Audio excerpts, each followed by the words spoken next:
నా పేరు మహేంద్ర. ఆమోసు గ్రంథం 9వ అధ్యాయం 13వ వచనం. గీచు యెహోవా వాక్కు ఇదే, రాబో దినములలో కోయువారు దున్నువారు వెంటనే విత్తనము చల్లు వారి వెంటనే ద్రాక్ష పండ్లు కోతువారు త్రొక్కువారు వత్తురు. పర్వతముల నుండి మధురమైన ద్రాక్ష రసము స్రవించును, కొండలన్నీ రసధారములను. అదే యెహోవా వాక్కు. మరియు శ్రమనందుచున్న నా జనులకు ఇశ్రాయేలీయులను నేను చెరల నుండి రప్పింతును. పాడైపోయిన పట్టణమును మరలా కట్టుకొని వారు కాపురముందురు. ద్రాక్ష తోటలు నాటి వాటి రసమును త్రాగుదురు. వనములు వేసి వాటి పండ్లను తిందురు. వారి దేశమందు నేను వారిని నాటుదును.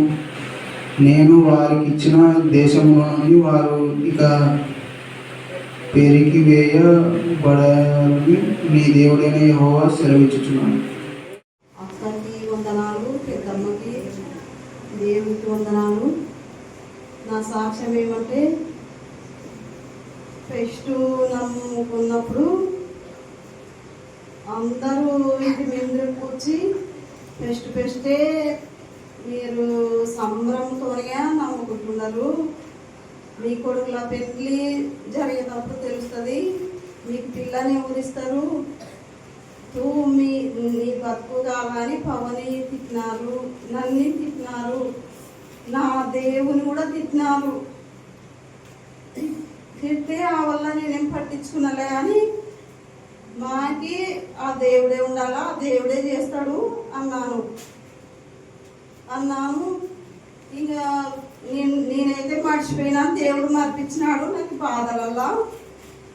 మళ్ళా నేను అక్కతోని ఎప్పుడన్నా వచ్చినా కానీ పవను పెళ్ళి అని నేను అడగలే. అది దేవుడు అనుకున్నాడేమో కానీ నేనైతే అడగలే. ఎప్పుడన్నా వచ్చినా మాకు చిన్న ఇల్లు కావాలా కానీ నేను అడుగుతుంటే, ఇంకా దేవుడు నేను పడే బాధలు దేవుడు మర్చిపోయాడు. ఫస్ట్ అందరనే మాటలు దేవుడు మత్తు పెట్టుకున్నాడు. కానీ మళ్ళీ దేవునికి మా మీద దయ చూపి పవన్కి అప్పుడప్పటికి ఒక చూడాలా అని పోయినాము. అసలు ఎవరు కూడా చెప్పలే, అక్క కూడా చెప్పలే, మాకెళ్ళి చెప్పలేదు. దేవుడు ఎట్లా చేపించినాడో అది దేవుని కారణం జరిపించినాడు. తాములం కూడా జరిగింది. నన్ను క్షమించని ఎవరితో చెప్పలే. నా సాక్ష్యం దేవుడు జీవించును గాక. ఆమేన్. ఆమేన్. తప్పు చెప్పినారు. అది తెలుసు, నాకు తెలుసు, నేను కూడా చేసినాం, కానీ అక్కకు తెలియదు. పంచుకోలేని బ్రతుకు మనలో ఉందంటే ఆశీర్వదించబడినట్టు కాదు. తర్వాత కృతజ్ఞతాస్తుతులు. ప్రతిరోజు దేవుడు చేసిన మేళలో దేనిని మరొక నా ప్రాణమ యెహోవాను సంతించుము, నా అంతరంగంలో సమస్తమైన పరిశుద్ధం సంతించు. ఆయన చేసిన మేళలో పట్టేపడి మనం ఎన్నిసార్లు మర్చిపోతున్నాం. పౌలు ఎన్నిసార్లు ఒక్కసారి సాక్ష్యం ఇస్తారు. ఎందుకట్లా? నేను ఎన్నిసార్లు వాక్యం చెప్పేటప్పుడు సాక్ష్య రూపంగా పంచుకుంటున్నాను. కారణం అంత చెప్తున్నాను కాబట్టి ఇంత ఆశీర్వాదంగా.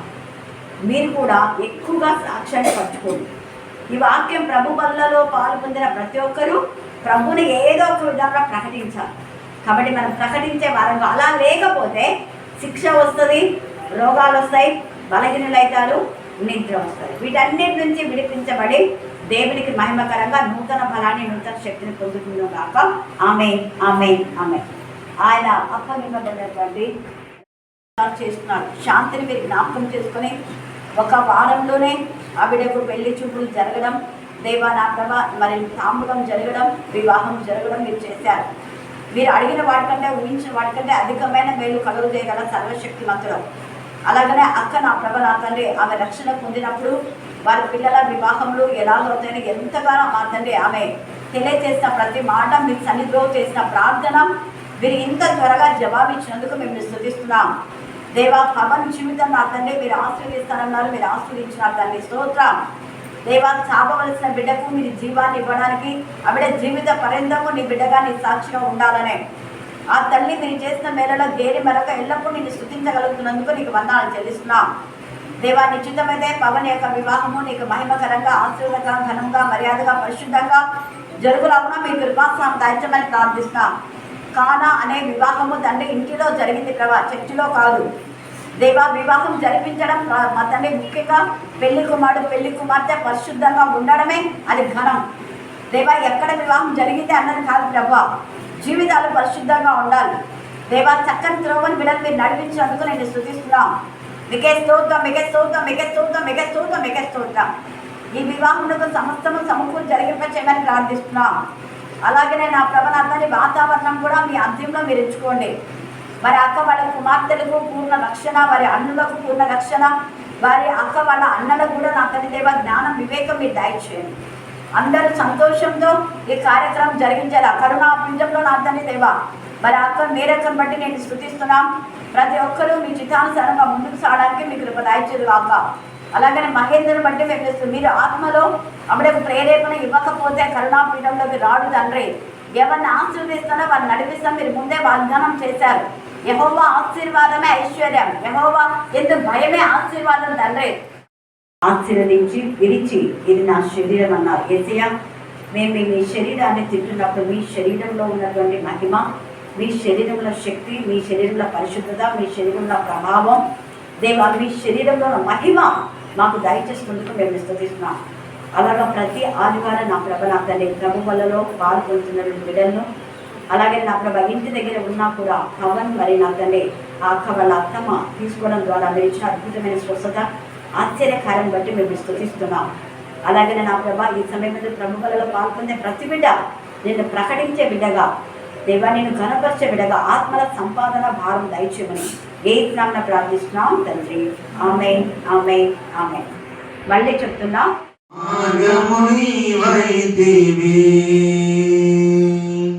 నీ చిత్తమే నా యందు నెరవేర్పవ్వాలని, నీ సేవయే నా శ్వాసగా కడవరకు నిలవాలని, నీ చిత్తమే నా యందు నెరవేర్పవ్వాలని, నీ సేవయే నా శ్వాసగా కడవరకు నిలవాలని, నామది నిండెను ఆశతో నే పాడేదా స్తుతి గీతము, నీవే నా తోడుగా, నీవే నా నీడగా ఆత్మతో. పరిశుద్ధ బైబిల్ గ్రంథంలో నుండి యోనా రాసిన పత్రిక 1వ అధ్యాయము 1 నుంచి 10 వచనాలు చదువుకుందాం. యెహోవా వాక్కు అమిత్తయి కుమారుడైన యోనాకు ప్రత్యక్షమై ఇలాగూ సెలవిచ్చెను. నినివే పట్టణస్థుల దోషము నా దృష్టికి ఘోరమాయను గనుక నీవు లేచి నినివే మహాపట్టణమునకు పోయి దానికి దుర్గతి కలుగునని ప్రకటింపుము. అయితే యెహోవా సన్నిధిలో నుండి తర్షీషు పట్టణమునకు పారిపోవాలనని యోనా యొప్పేకు పోయి తర్షీషునకు పోవు ఒక ఓడను చూచి ప్రయాణమునకు కేవు ఇచ్చి యెహోవా సన్నిధిలో నిలువక ఓడ వారితో కూడి తర్షీషునకు పోవుటకు ఓడ ఎక్కెను. అయితే యెహోవా సముద్రం మీద పెద్ద గాలి పుట్టింపగా సముద్రమందు గొప్ప తుఫాను రేగి ఓడ బద్దలైపోగతి వచ్చెను. కాబట్టి నావికులు భయపడి ప్రతివాడును తన తన దేవతను ప్రార్థించి ఓడ చులకన చేయుటకై అందులోని సరుకులను సముద్రంలో పారవేసిరి. అప్పటికి యోనా ఓడ దిగువ భాగమున పోయి పండుకొని గాఢ నిద్ర పోయి ఉండెను. అప్పుడు ఓడ నాయకుడు అతని యొద్దకు వచ్చి, పోయి నిద్రపోతా నీకేమి వచ్చినది? లేచి నీ దేవుణ్ణి ప్రార్థించుము, మనము చావకుండా ఆ దేవుడు మన యందు కనికరమించునేమో అనెను. అంతలో ఓడ వారు ఎవరిని బట్టి ఇంత కీడు మనకు సంభవించినది తెలియటకై మనము చీట్లు వేతం రండని ఒకరితో ఒకరు చెప్పుకొని చీట్లు వేయగా చీటి యోనా మీదికి వచ్చాను. కాబట్టి వారు అతనిని చూచి, ఎవరిని బట్టి ఈ కీడు మాకు సంభవించునో, నీ వ్యాపారం ఏమిటో, నీవెక్కడి నుండి వచ్చితివో, నీ దేశమేదో, నీ జనమేదో, ఈ సంగతి అంతయు మాకు తెలియచేయమనగా, అతడు వారితో ఇట్లా నేను హెబ్రీయుడను, సముద్రమునకును భూమికిని సృష్టికర్త అయిన ఆకాశమందుండు దేవుడై ఉన్న యెహోవా యందు నేను భయభక్తులు గల వాడనై ఉన్నాను. తాను యెహోవా సన్నిధిలో నుండి పారిపోవుచున్నట్టు అతడు ఆ మనుషులకు తెలియచేసి ఉండను గనుక వారు ఆ సంగతి తెలుసుకొని మరింత భయపడి, నీవు చేసిన పని ఏమని అతనిని అడిగిరి. దేవుడు పరిశుద్ధ వాక్యం దీవించి ఆశీర్వదించును. ఎన్నో మేలు, ఆశ్చర్యాలు, వింత కార్యాలు, గొప్ప కార్యాలు, సూచక్రియలు మీరు చేస్తున్నారు. ఈరోజు కాల్ చేసిన ప్రతి ఒక్క కాల్ మీ కరుణాపీఠంలో ఎత్తిపడుతున్నాం. ప్రత్యేకంగా శాంతిని మీరు జ్ఞాపకం చేసుకొని మిగిలిన పనులు మీరు అద్భుత రీతిగా మీరు ఇచ్చే స్వస్థ బట్టి మీకు ఎంతగానో స్తుతులు స్తోత్రం చెల్లిస్తున్నాం. అలాగే నా ప్రభ నా తండ్రి, భావన వాళ్ళ అత్తగారు నా తండ్రి, సహోదరిని మీరు జ్ఞాపకం చేసుకొని ఆ కుటుంబం మా ప్రభ ప్రతి అక్కడ ఔషధం మీరు తీర్చమని ప్రార్థిస్తున్నాం. మీ చిత్తమైతే అభిషేక్ నా ప్రభ నా తండ్రి, మరి కలెక్టర్ ఇంకా కొన్ని నా ప్రభ ఎగ్జామ్స్ రాయవలసి ఉన్నది. ఇంతవరకు నా తన ఘనమైన విషయాలు రీసెంట్గా రాసిన వాటిలో ఇచ్చినందుకు మీకు వందనాలు, స్తుతులు స్తోత్రం చెల్లిస్తున్నాం.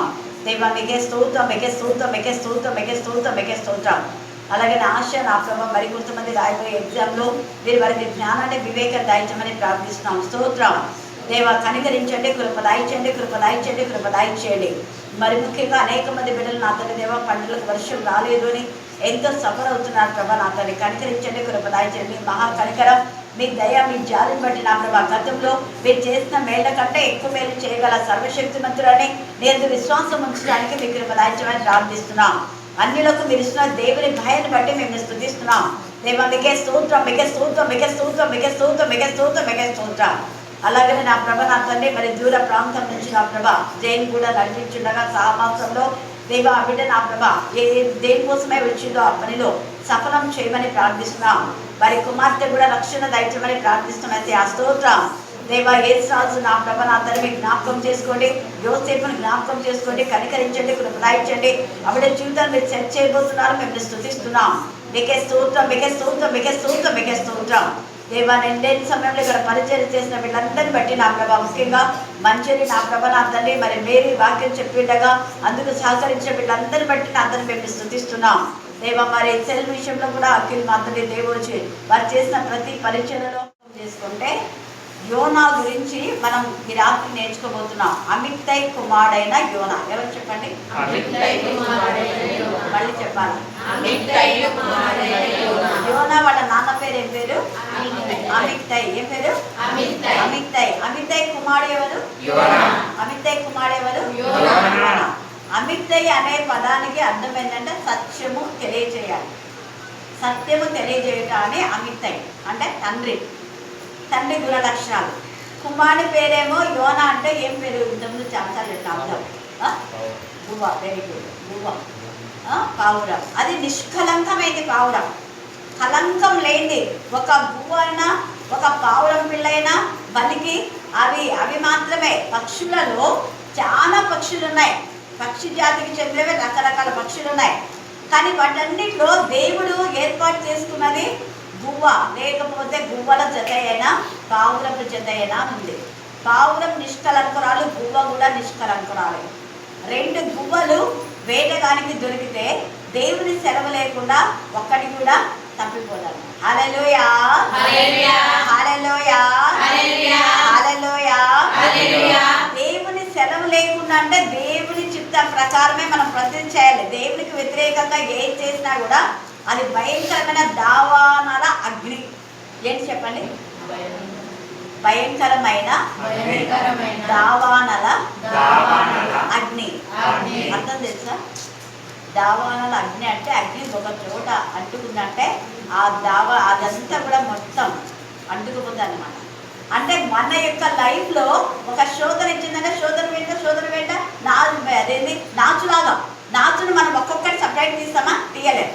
పాకర ఉండదు కదా, పాకర పోగులు ఉంటాయి. ఆ వాటిని ఒక్కొక్కటి తీస్తామా? తీయం. ఒకదాని వెంట అనుకుని శోధన కూడా అలాగనే ఉంటుంది, పాపం కూడా అలాగనే ఉంటుంది. ఒక పాపమును విడిచిపెట్టకపోతే, ఒక పాపము జీవితాన్ని కప్పిపెడితే దాంతోపాటు ఎన్నో పాపాలు చేయాలని ఆ పాపమే ప్రేరేపింపచేస్తుంది. అలాగని ఒక అబద్ధాన్ని కప్పిపెట్టడానికి ఆ అబద్ధమే 100 అబద్ధాలు నీతో చెప్పిస్తుందంట. అలాగనే సత్యం నువ్వు చెప్పినావంటే సత్యం నిన్ను ఏం చేస్తుంది? ఎంత బాగుంది కదా పదము. సర్వ సత్యంలో కంటే అసలు అబద్ధం అనేది చెప్పకుండా వెంటనే సత్యమైన వాక్కులు ఈరోజు చెప్పింది రేపే చెప్పడం, రేపు చెప్పింది ఎల్లుండే చెప్పడం, ఇప్పుడు చెప్పింది గంటగా చెప్పడం, గంట అయిపోయింది ఇంకొక నిమిషానికే చెప్పడం. అలాంటి యాంగ్జైటీ మనకు కలుగుతుంది. నేను విన్నాను ఇంత మంచి వాక్యం, ఇవి ఎవరికి చెప్పాలి. నేను వెంటనే టీవీలో విన్నానంటే దాని వీడియో తీసి పంపిస్తుందా? అవునా కదా? సెకండ్లో కూడా ఉండలేదు, నాకు ఉంది కాదు. నిజమైన రక్షణ పొందిన వ్యక్తి జీవితం ఏంటంటే దేవుని చిత్తం ఏమైంది అది మాత్రమే తెలియచేయాలి. ఇక్కడ యోనా దేవుని చేత ఏర్పరచబడినవాడు, ప్రత్యేకించబడినవాడు, పంపబడినవాడు. యోనా క్యారెక్టర్ ఏంటంటే అమితై దేవుని ఎందుకు భయభక్తి గలవాడు. భయభక్తి గల తండ్రికి మంచి కుమారుడుగా ఉన్నాడు యోనా. యోనాకు కూడా దేవుడు అంటే చాలా ఇష్టం కాబట్టే, నమ్మకమైన వ్యక్తి కాబట్టే, గతంలో ఎన్నో దేవునికి మహిమకరంగా ఉన్నాడు కాబట్టే ఒక మంచి పని అప్పగిస్తున్నాడు. ఒకరికి ఏదైనా పని అప్పగించినప్పుడు ఎప్పుడు అప్పగిస్తాం మనం? వాళ్ళకి నమ్మకం ఉంటే నమ్మకం లేకుండా ఇస్తామా? అస్సలు వద్దులే. వాళ్ళు అడిగినా కూడా వద్దులే చెడగొట్టండి ఎందుకు అలా అని. అలాగా మంచి నమ్మదగినటువంటి వ్యక్తి యోనా. మరి ఇంత మంచి క్యారెక్టర్ ఉన్నాయి. ముక్కావాణి తైలంలో చచ్చిన ఇక్కడ పట్ట ఏమవుతుంది?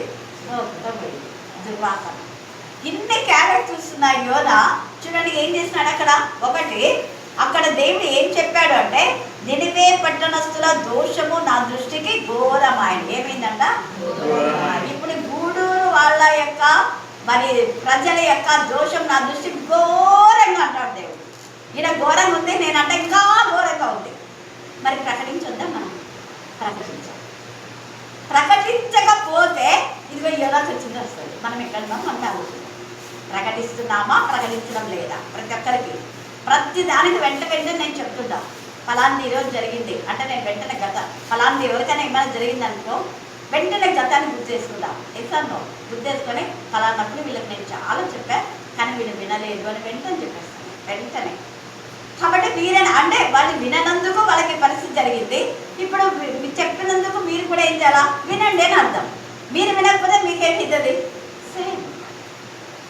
వాళ్ళకి ఈ పరిస్థితి వచ్చింది ఎందుకు అంటే ఇదిగో ఇందుకు కారణం. కానీ మీకు ఎందుకు చెప్తున్నారంటే మీరు ఆ పరిస్థితిలో ఉండొద్దండి. మీరు మళ్ళీ అదే పరిస్థితిలో అంటే మీరు మళ్ళీ అదే పరిస్థితి వస్తారు. ఎందుకు అంటే 10 మంది కుష్ఠరోగులు యేసయ్య అందరిని ప్రభావంలో కరుణించి వస్తే అందరినీ కరికరించి ఏం చేశాడు? యేసయ్య స్వస్థత ఇచ్చాడు. స్వస్థత పొందుడే అన్నాడు. 10 మందిని స్వస్థత పొందిన తర్వాత ఏమన్నాడు యేసయ్య అంటే మీరు పోయి యాజకుడికి కనపరచుకోండి అంటే. యాక్చువల్గా అక్కడ యాజకుడు ఏం చెప్పాలంటే ఎవరు మిమ్మల్ని స్వస్థపరిచారు మళ్ళీ ఆయన దగ్గరికి పోయి చెప్పండి మాకు బాగైందని. స్వస్థత పొందిన తర్వాత యాజకుడు కనపరచుకోండి అన్నాడు. అంటే ఇంకా స్వస్థత అయింది లేని యేసయ్యకి మాత్రం తెలుసు, వాళ్ళకి తెలియలే ఇంకా వాళ్ళు స్వస్థత పొందాలా. స్వస్థత అయిన తర్వాత యాజకుడికి కనపరచుకోండి అన్నారు. వాళ్ళు దారిలో పోతూ ఉంటే స్వస్థత అయింది. అప్పుడు వాళ్ళు యాజకుని దగ్గరికి పోవాలి. యాజకుని దగ్గరికి పోలే యేసయ్య కానీ ఒక్కరికి మాత్రం కృతజ్ఞత అయింది. యేసయ్య కదా ఈ మాట చెప్పింది మీరు స్వస్థత పొందుతారు. స్వస్థత పొందిన తర్వాత యాజకుని కనపరుచుకోమన్నాడు. యాజకుని కంటే ముందు మనకి మాట చెప్పింది యాజకుడు చెప్పాలా. ఇన్ని రోజులు లేకుండా యాజకుడు మన దగ్గర ఉన్నాడు కదా కానీ యాజకుడు మాట చెప్పరా? చెప్పింది యేసయ్య. సో ముందు మనము యాజకుడు ఆయన ప్రధాన యాజకుడు అని ఎంచుకున్నాడు. ఆయన ప్రధాన యాజకుడు అనుకొని ఆయన దగ్గరికి ముందు వచ్చి అయ్యా నేను స్వస్థ పొందానని. అవునా? స్వస్థత అయిందా? మళ్ళీ చెప్పండి ఎక్కడ ఏమవుతావు? నాకైతే మీ దగ్గరికి రావాలనిపించి నేను వచ్చాను. గుడ్ అన్నాడు దేవుడు. పోయి మళ్ళీ యాజకుడి దగ్గరికి పో అన్నాడు. అయితే ఈ 9 మంది కంట జరగవుతాయ ఇన్వాల్వ్ అయింది చెప్పినంత మాత్రం మనకి ఇప్పుడు కావాలంటే స్వస్థత వచ్చింది అంటే మన వాళ్ళు అంతే కదా. దేవుడు ఇచ్చాడు స్వస్థత. ఇంకా మళ్ళీ యేసయ్య దగ్గరికి ఎందుకు పోవాలా? స్వస్థత వస్తుంది ఖచ్చితంగా వస్తుంది. వచ్చింది ఇంకా మళ్ళీ యేసయ్య దగ్గరికి ఎందుకు చెప్పాలా? వాళ్ళు యేసయ్య దగ్గరికి పోయినారు, తర్వాత యాజకుడి దగ్గర కూడా పోయినారు. కానీ మళ్ళీ ఏమైందంటే బుక్స్లలో రాసేది ఆ ప్రాంతంలో బట్టి 9 మందికి మళ్ళీ తిరిగి అదే వచ్చిందంట. దీంట్లో అర్థం ఏంటంటే మనం ఏ స్థితిలో పడిపోయినప్పుడు లేపబడినామో ఆ లేపబడిన స్థితిని మనం మర్చిపోతే మళ్ళీ అదే గుంద దగ్గరికి తీసుకొస్తాడు. ఇదిగో నువ్వు గుంద దగ్గరే కదా పడిపోయింది, ఇక్కడే ఉంది. ఆ పరిస్థితి మనకు రావద్దు. కాదు. యోనాను దేవుడు ఎంతగా ఏర్పాటు చేసుకుని దుర్గతిని ప్రకటించు అంటే ఆ దుర్గతిని ప్రకటించకుండా వెళ్ళిపోతున్నాడు. ఒకరిలో ఉన్న చెడులను వలను బయటికి నీకు తెలిసినప్పుడు ఖచ్చితంగా నువ్వు చేసి తప్పు అని చెప్పాల్సిందే. ఇక్కడ దేవుడు చెప్పమన్నది అదే. ఈ పట్టణం అంతా దుర్గతిలో ఉంది, పట్టణం అంతా దేవుడికి విరోధంగా ఉంది, పట్టణం అంతా దేవుడికి నమ్మకంగా లేదు.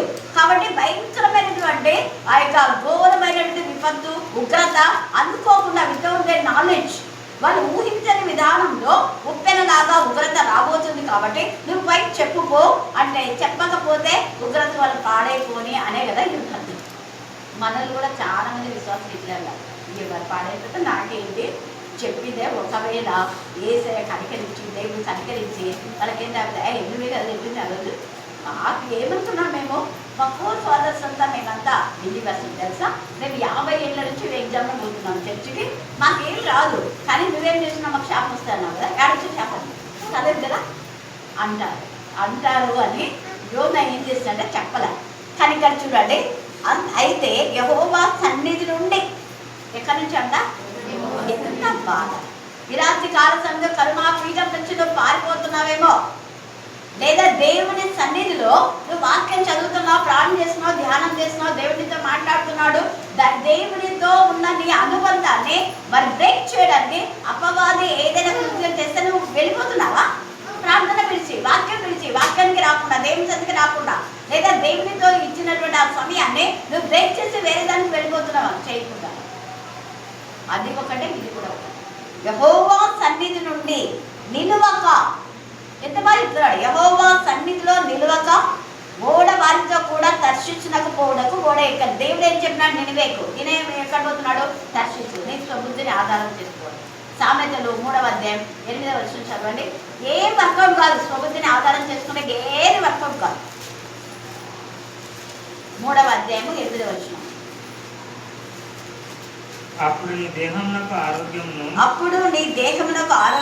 నీ ఎముకలకు సత్తువును కలుగును. నీ ఎముకలకు సత్వం కలుగుతుంది. ఎప్పుడు అంటే నువ్వు స్వబుద్ధిని ఆధారం చేసుకోకుండా దేవుని పైన ఆధారపడినప్పుడు. ఆ 3వ అధ్యాయం అంతట్లో 5వ వచనంలో నుంచి మీరు చదివితే, నా కుమారుడా నీ తల్లి ఉపదేశం, నీ తండ్రి ఉపదేశం, తల్లి తండ్రి విను విను విను విను అంటున్నాడు. పెడచేవడ పెట్టద్దు. నేను జ్ఞానిని కదా నువ్వు అనుకోవద్దు, నాకంతా తెలిసి అనుకోవద్దు. నేను వాక్యం చెప్తాను, నేను ప్రాణం చేస్తా, వాడు వాక్యం చెప్తేనే నేను వినాలా, వీళ్ళు ప్రాణం చేస్తే నేను చేయించుకోవాలా, ఏం అవసరం లేదులే. మనుషులను ఆశ్రయించకుండా దేవుని ఆశ్రయించడా నేనుగా డైరెక్ట్గా నేను దేవుని దగ్గరికి పోతా అంటే దేవుడు అంటారు, నువ్వు డైరెక్ట్గా వచ్చి నేను స్వీకరించాను. ఎందుకు? యేసయ్య నామమే డైరెక్ట్. హల్లెలూయా. ఒక్కరికి ఒకటి ప్రార్థన చేసుకోమని చెప్పినాడు, ఒక్కరికి ఒకటి బుద్ధి చెప్పుకోమని చెప్పాడు, ఒక్కరికి ఒకటి పాటలతో హెచ్చరించుకోండి, బలపరుచుకోండి, ఒక్కరిని ఒకరు.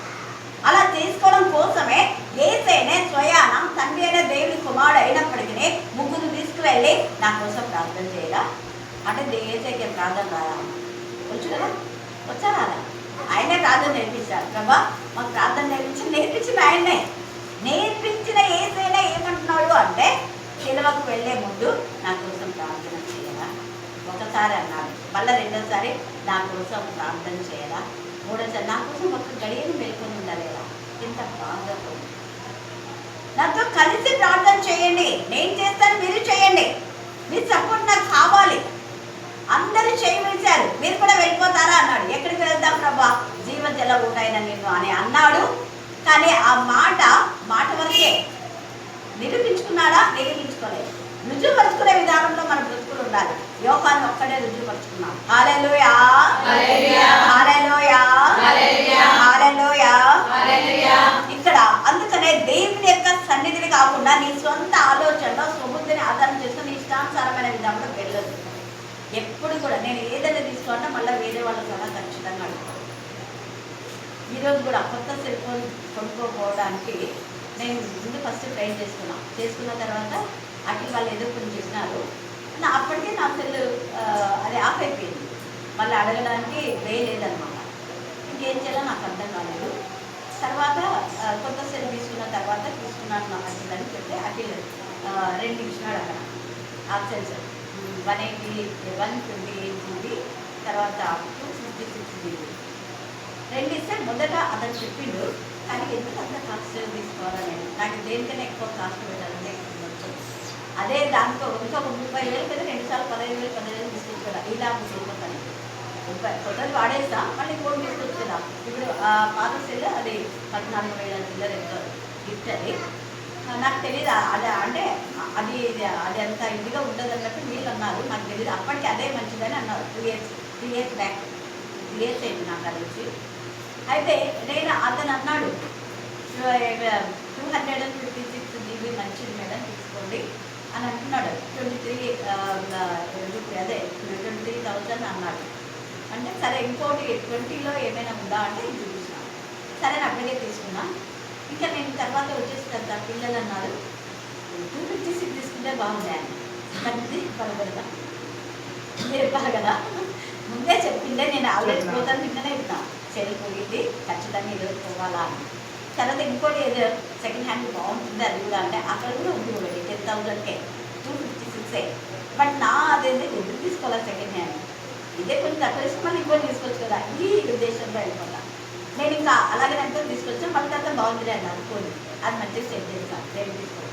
హల్లెలూయా హల్లెలూయా. అంటే మీరు కూడా ఎప్పుడైనా మీ సొంత ఆలోచనలో వెళ్ళిపోవద్దు. ఎవరినైనా అడగండి, ఎవరినైనా అడిగితేనే మంచిది. నాకు జ్ఞానం ఉంది కదా అని నా వేరులో వెళ్ళిపోకూడదు. ప్రతిదీ మనం పక్కన ఉన్న వారితో షేర్ చేసుకోవాలి, ఏదైనా చిన్నదైనా పెద్దదా. ఈ యోనా కనీసం వాళ్ళ నాన్నతోనైనా చెప్పినాడు, వాళ్ళ నాన్న అప్పుడు బ్రతుకున్నాడో లేదో మనకు తెలియదు. మేబీ కొన్ని ఎవరైనా ఆత్మ సంబంధంతోనైనా చెప్పినాడో చెప్పాలి. ఎవరికి చెప్పకుండా ఒక్కడికే దేవుడు చెప్పింది అవును కదా, దేవుడు చెప్పినాడు ఆయన దగ్గించు అగ్ని అన్నది కూడా మర్చిపోయినాడు, అన్ని మర్చిపోయినాడు. అవి బాగా వద్దు ఇదంతా ఎందుకు గందరగోళం ఊరికెళ్ళి పోయి హాయిగా తక్షించి వెళ్ళిపోతాను అనుకున్నాను. చూసారా, కానీ అతను అనుకున్న చిన్న తప్పుడు ఆలోచన బ్రతుకంతా నాశనం అయ్యేలా చేశాడు. పాతాళ బిలంలోకి వెళ్ళి గట్టిగా గావుకేక వేస్తున్నాడు, దేవా నన్ను క్షమించు క్షమించు. ఏం ప్రైజ్ మనం కూడా పడిపోయినాక దేవుడా దేవుడా దేవుడా అనం కాదు, అంతవరకు పరిస్థితి తెచ్చుకుంటాడు. అని యోనా ఈ రాత్రి నీతో నాతో మాట్లాడుతున్నాడు. ఇంత ఆత్మీయంగా ఉన్న వ్యక్తి, ఇంత దేవుని భయభక్తి గల వ్యక్తి, పరిశుద్ధుడు. ఆయన పేరే గువ పావురం. ఆయన చూపు కూడా పరిశుద్ధమే, ఆయన బ్రతుకు పరిశుద్ధమే. దేవుడికి ఇస్తాము, దేవుడిలో నడుస్తున్నాడు మంచిగా. ఆరంభం అంతా బాగానే ఉంది, మధ్యలో పడిపోయే పరిస్థితి వచ్చింది. తర్వాత మళ్ళా రిపెంట్ అయినాడు. అది తర్వాత అలాగనే శాంసన్ కూడా చిన్నప్పటి నుంచి వాళ్ళమ్మ చెప్పింది, రే నువ్వు నాజీలు చేయబడినావురా, ద్రాక్షారసం తినకూడదు, అది కాయలు పండు తినకూడదు, ఆ యొక్క చెట్టు నుంచి ఏది మనం తినకూడదురా నాయన, నువ్వు నాజీలు చేయబడినాడు. అంత భక్తిగా బయట పెద్దగా పెంచితే పెద్దగా అయినాక వాళ్ళ అమ్మలకు చెప్పినాడు. అంత చెప్పినా కూడా విరోధంగా పోయి తన పొలాన్నంతా పోగొట్టుకుని కళ్ళు. ఎందుకు నేను ఈ మాట చెప్తున్నాను అంటే, తల్లిదండ్రులు చెప్పిన మాట వినలేదు. ఎవరో ఒకరు నేను గద్దించి హెచ్చరిక చేస్తా. ఆత్మీయంగా గద్దించినప్పుడు గద్దింపులకు లోబడని జీవితం లేకపోతే వచ్చేది దుర్గతి అనేది లైఫ్లో ఎప్పుడు మర్చిపో. దుర్గతి అంటే భయంకరమైన గద్ది. ఆ గద్ది నుంచి నువ్వు బయటికి రాలేని పరిస్థితి, అదే దుర్గతి. నీ స్థితి గతులు మారిపోతాయి. అంత మంచిగా దైవికంగా ఉండే అనేకుల చేత ప్రశంస పొంది ఉంటాడు శాంసన్ చెప్పాలనుకుంటే. ఎందుకంటే వాళ్ళ అమ్మ నాన్నకి ఎంత స్పిరిచువల్ కదా, స్పిరిచువల్గా ఉన్న పిల్లలు అందరూ కూడా మంచిగా అంటారు కదా. చెడ్డోళ్ళు అయితే వాడంతే వాడు అబ్బంతేనా అంటారు. కానీ అలాంటి శాంసన్ మళ్ళీ తర్వాత పశ్చాత్తాపడినాడు లాస్ట్. అంటే ఆయన బ్రతుకంతా అయిపోయి వేసారిపోయి చివారున 7 ఉన్న పశ్చాత్తాపడినాడు. దేవుడుగా క్షమించుతాడు. హల్లెలూయా హల్లెలూయా హల్లెలూయా. ఒకసారి తప్పు చేసి పడిపోయినాక మళ్ళీ తల్లి దగ్గరకు వచ్చి రిపెంట్ అయ్యే పరిస్థితి అయి ఉండేది. కానీ శాంసన్ రాలా, మళ్ళీ అదే ఊరిలోకి వెళ్ళిపోయినాడు. ఇది పనికి మారింది దెలీలా అని తెలిసినా అదే కావాలా, వద్దురా నాయన అన్నాడు. అనుకున్నాడు ఇంకా వాళ్ళమ్మలు అనుకున్నారు ఏమోలే దేవుడు ఫిలిస్తీన్లందరూ నాశనం చేయడానికి, అది కూడా ఒక మంచిదే. ఇలాగగిన శాంసన్ ప్రేరేపిస్తున్నాడేమో తల్లిదండ్రులు పాపం మంచి వేలో ఆలోచిస్తున్నారు. దేవా వాడికి తెలిసి తెలియక చేస్తున్నారు, క్షమించమని తల్లిదండ్రులు చేసిన ప్రార్థన. శాంసన్ పశ్చాత్తాపం ఎట్టకేలకు మొదటి స్థితికి ఆత్మీయంగా వచ్చాడు. రాత్రి కాలకంలో పడిపోయిన స్థితిలో ఉంటాయి, మళ్ళా పశ్చాత్తాపంలో. కింగ్ సౌల్ లాగా వద్దు, ఆరంభం బాగుంది, అంతమంతా నాశనం.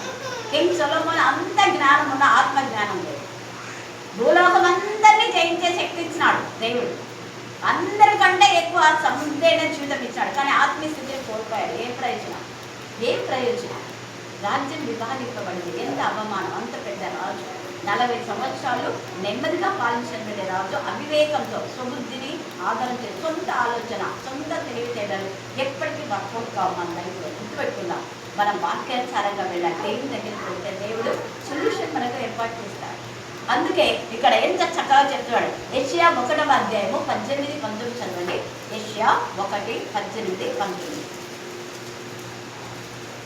యెహోవా ఈ మాట సెలవిచ్చుచున్నాడు. యెహోవా ఈ మాట సెలవిచ్చినాడు, రండి రండి మన వివాదం తీర్చుకుందాము. మన వివాదం, మీకు ఏం వివాదం ఉంటే అది రండి, వాక్యానుసారంగా తీర్చుకోండి. వాక్యంలో ఉంది కదా అండి, మన వివాదం తీర్చుకుందాం రండి.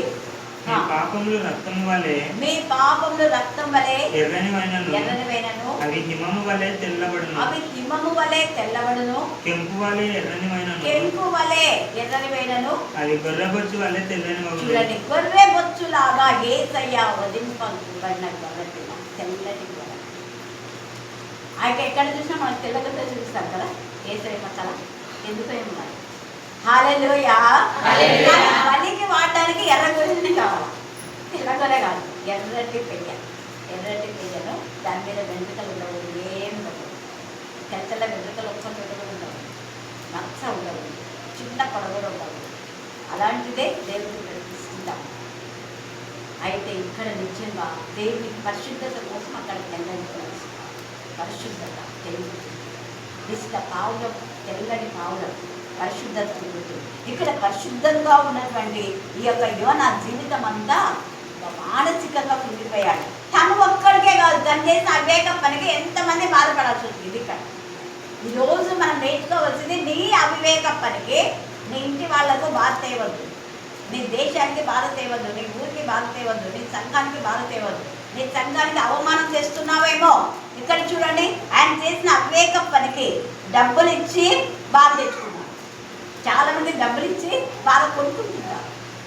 ఇక్కడ కూడా చూడండి, కేవ్ ఇచ్చి యెహోవా సన్నిధిలో నిలవక ఓడవారితో కూడా తర్షీషుకు పోవడం ఓడ ఎక్కడ. అయితే యెహోవా సముద్రం మీద పెద్ద గాలి పుట్టింపగా ఎందుకు విడిచినాడా? దేవుడికి అంతా తెలుసు. యోనా, నాకు చెప్పకుండా నా మాట వినకుండా నువ్వు వెళ్ళిపోతున్నావా? నీతో ఎలాగైనా నా మాట చెప్పిస్తాను, నేను ఎవరు అనుకున్నావయ్యా? నువ్వు తక్కువ అంచనేస్తున్నావా అనుకున్నాడు. ఇక్కడ చూడండి, దేవుడేమో తన మాట నెరవేర్చుకున్నాడు, ఎట్లయినా నెరవేర్చుకుంటాడు. కానీ బాధ మాత్రం యోనాకు వచ్చింది. యోనాకు మాత్రమే కాదు, అక్కడ ఎంత చూడండి, పెద్ద గాలి పుట్టెంగా సముద్రం నందు గొప్ప తుఫాను రేగి ఓడ నీ బతుకు బద్దలైపోయే పరిస్థితి ఉంది, నీ జీవితం బద్దలైపోయే పరిస్థితి ఉంది, నీ గుండె బద్దలైపోయే పరిస్థితి నీకు నీవుగా తెచ్చుకో.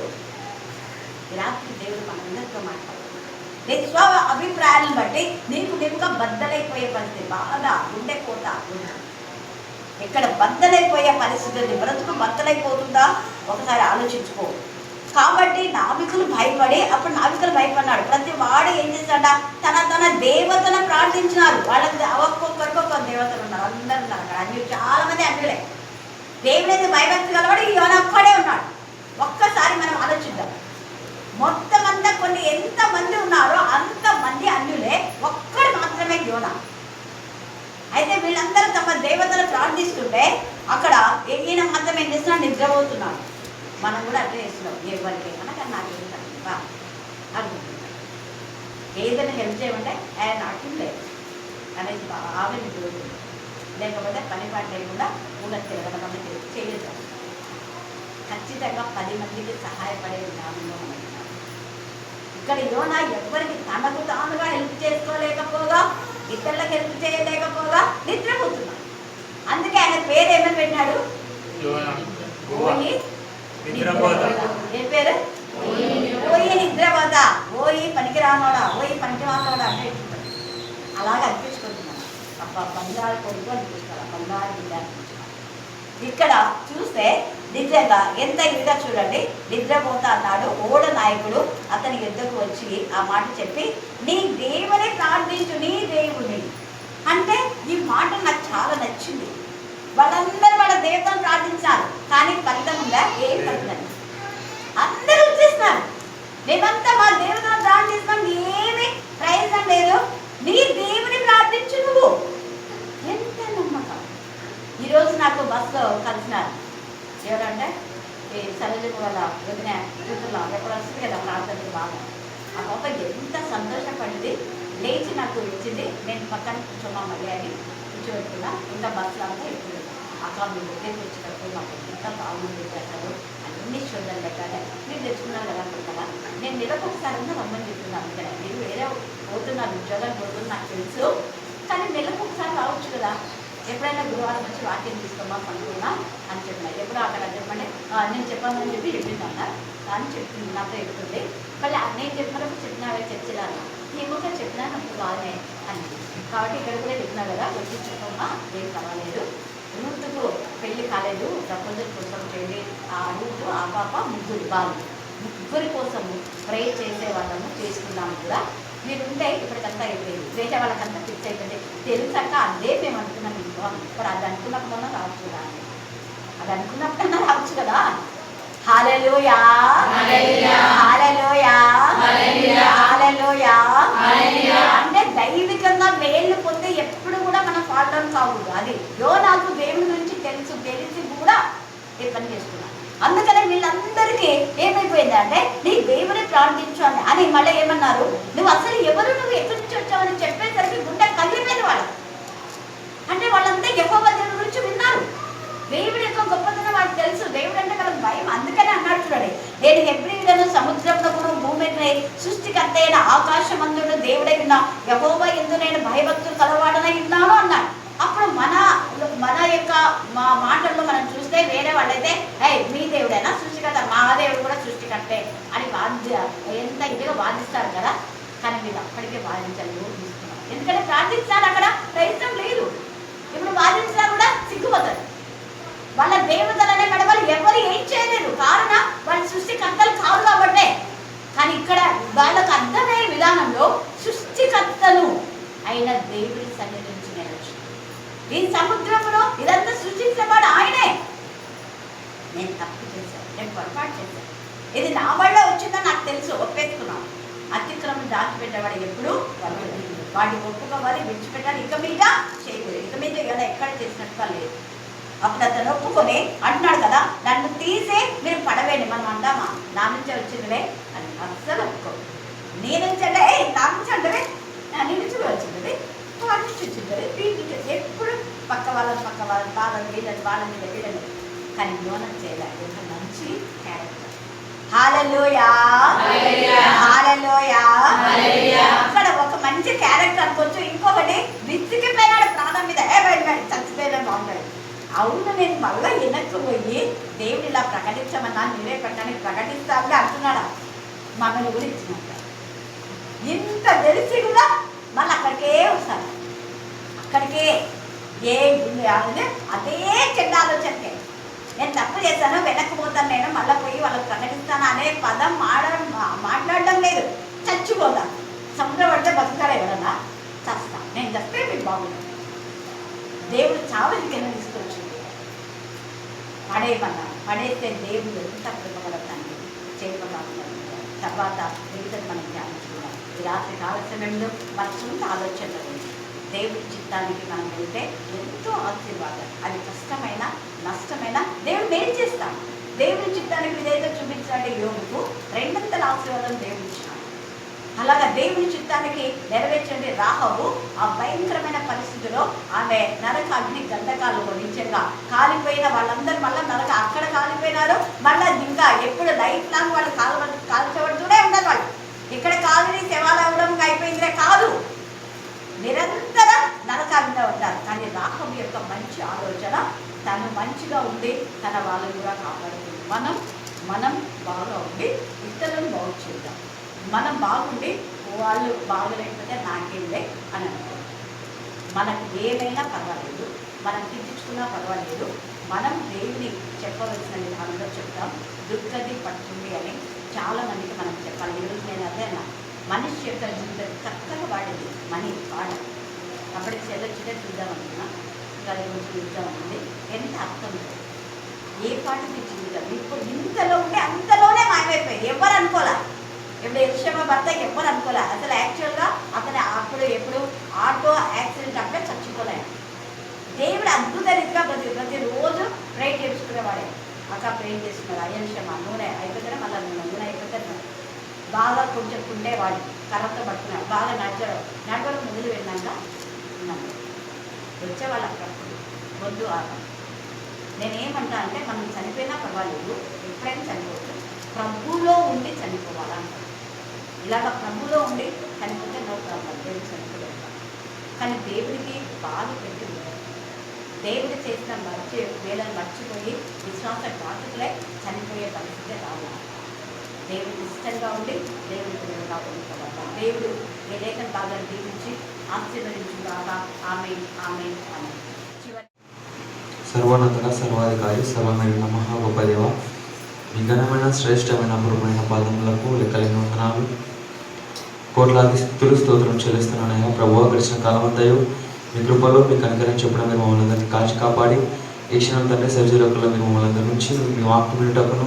మిమ్మల్ని స్తుతించుటకును మిమ్మల్ని ఆరాధించుటకును మిమ్మల్ని కనపరచుటకును మీ సన్నిధానంలో గడిపోయే భాగ్యాన్ని మీరు మా అందరికీ దయచేసిన విధానం బట్టి మీకు వందనములు మీకే వేలాది కోట్లాది స్థుతులు స్తోత్రం చెల్లిస్తున్నానయ్యా ప్రభా క్షణం తండ్రి వచ్చిన ప్రతి ఒక్క బిడ్డను మీరు జ్ఞాపకం ఉంచుకున్నాయా పేరు పేరున దీవించి ఆశ్రయించండి వారికి కావాల్సిన ప్రతి అవసరతను మీ చిత్తానుసారంగా మీ వాక్యానుసారంగా తీర్చిదండి ప్రభు ఎప్పుడైతే తండ్రి ఏ క్షణమైతే తండ్రి మీ వాక్యానుసారంగా మేమందరము మీ వాక్యాన్ని విని ఉంటాము ఆ వాక్యానుసారంగా మేమందరం జీవిస్తే తండ్రి పరిశుద్ధంగా ఉంటూ పవిత్రంగా ఉంటూ తండ్రి ఎన్నో సాహసాలు చేయవలసి ఉంటుంటాయా అందరి బట్టి కూడా మీకు కొందరు ప్రభు యువన వాళ్ళే తండ్రి మేము ఏవేవో తండ్రి ఊహించుకునే తండ్రి తప్పుడు నిర్ణయాలు తీసుకోవడానికి వీలు లేకున్నట్లుగా సరైన నిర్ణయం తండ్రి మీరు ఎలాగో తండ్రి నిర్ణయించి ఉంటారు ప్రభు దాని ప్రకారంగా మేము జీవించి సరైన మార్గంలో జీవించే భాగ్యం దయచేయండి అలాగే తండ్రి